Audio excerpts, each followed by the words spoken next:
And so the four tendencies divides all of humanity into four categories: upholders, questioners, obligers, and rebels. And what it looks at is, how does a person respond to expectations? So we all face two kinds of expectations: outer expectations, like a work deadline or a request from a friend. And then there are inner expectations: my own desire to keep a New Year's resolution, my own desire to get back into practicing yoga. And depending on how we respond to outer and inner expectations, that's what makes us an upholder, a questioner, obliger, a rebel. So upholders readily meet outer and inner expectations. They meet the work deadline, they keep the New Year's resolution without much fuss. They want to know what other people expect from them, but their expectations for themselves are just as important. So their motto is, discipline is my freedom.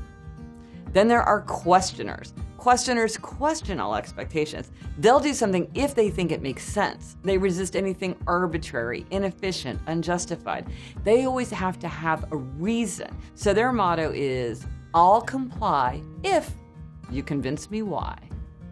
Then there are obligers. Obligers readily meet outer expectations, but they struggle to meet inner expectations. The key thing for obligers to remember is, if you want to meet an inner expectations, you have to give yourself outer accountability. If you want to read more, join a book group. Whatever it takes to get yourself that outer accountability. So their motto is, you can count on me, and I'm counting on you to count on me.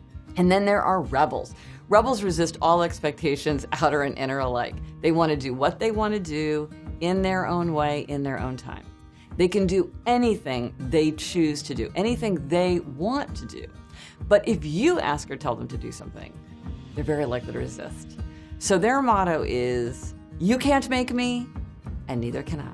Whenever you're in an environment where people are coming together to work as a team, you can really use the four tendencies to make things work better, help people communicate better, and get rid of frustration. I was working with an obliger, and I found out that one of the things about the way I work is I send emails at all hours of the day. I'll send them at 5 in the morning, I send them at midnight, I send them Christmas Day. Because I'm like, I just want to get it out of my head. I'll send it when it occurs to me. You answer whenever it's right for you. I'm not telling you how to do your job. But to this obliger, that felt like a violation of kind of the work day. She felt like I wasn't respecting work-life boundaries and that I was creating an expectation with every email that she would answer me right away. And she was really starting to feel very resentful. Okay, so what do we do? Once I realized that this was the issue, I'm like, well, how can I work in my way and she work in her way? And I learned to use delay delivery in Outlook. So every Monday morning, she gets like 10 emails from me at 7:30 a.m. Because it's not a question of figuring out who's right, who's wrong. It's more a question of figuring out, well, given that we have different perspectives, you have more questions. You need accountability. You don't like accountability. You don't like somebody looking over your shoulder or telling you what to do. You want to do your work in your own way. How do we create an environment where we can all thrive? I think it's really, really valuable for adults, for teachers, for coaches, for parents, for anyone dealing with children to understand the four tendencies. If you're trying to get a child to do something and they're not doing it, understanding the four tendencies can often shed a lot of light on that. And I remember a very poignant story I heard from a friend where he loved playing soccer. He was a goalie. He loved being goalie. But then he got a new coach. And the coach said, these are the drills the whole team is doing. So my friend went up as a little kid and said, hey, coach, I think that I should do different drills because I'm a goalie, so I have a different set of skills that I need to work on. And the coach said, listen, I'm the coach. Everybody on my team does the same set of drills. And the kid quit the team because he's a questioner and he's like, this doesn't make sense. Why isn't it customized for me? I play a different role.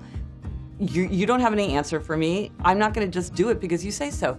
But if that coach had said, listen, I could see why you might think that, but I have studied the coaching regimens of all the best teams in the world, and what they find is that the best teams all work on the same skill set. It's speed, it's cardio, and this is going to be just as important for you in your role as it is for the other players. Then my friend would have said, okay, fine, I get it. You've done your homework. I trust your authority. I'll do what you asked me to do, but I'm not going to do it unless I understand why.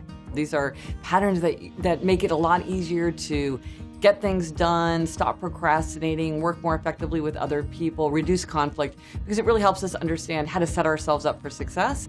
And also, if we're puzzled or confused or annoyed because someone else isn't doing what we think they ought to do or should do, a lot of times it can explain why.